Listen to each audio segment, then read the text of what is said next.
Hi everyone, তোমরা অনেকেই জিজ্ঞাসা করেছিলে যে কেক বেকিং স্টার্ট করতে কী কী প্রয়োজন হয়। তো আমি এইটা নিয়ে একটা লং ভিডিও তোমাদের সাথে শেয়ার করব ভেবেছি, কারণ কী কী আইটেম তোমরা প্রথম কিনবে সেটাই আমি একটা লং ভিডিওর মাধ্যমে শেয়ার করে দেবো।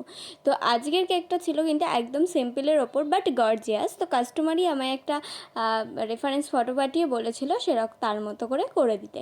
তো আমিও তার মতোই করার চেষ্টা করছিলাম। তো দেখো, আরেকটা চেরি ব্লসম মতো করেছিলাম, সেটা বসানোর আর জায়গা পাচ্ছিলাম না বলে আর বসাতে পারলাম না। তো একে একে প্রত্যেকটা ফক্স বল আর ফ্লাওয়ার একটা বড় রোজ করে নিয়েছিলাম, সেটাও বসিয়ে দিয়েছি। আর তোমরা যারা যারা আরও এই কেক বেকিংয়ের সম্বন্ধে জানতে ইচ্ছুক অবশ্যই কিন্তু কমেন্ট করে জানিও, আমি তোমাদেরকে প্রত্যেকটা ভিডিওর মাধ্যমে কিন্তু শেয়ার করে দেবো। তারপর দেখো, একে একে আমি ওই সাইড দিয়ে কড়িগুলো বসিয়ে দিয়েছি, একটা ট্যাগ দিয়ে দিয়েছি।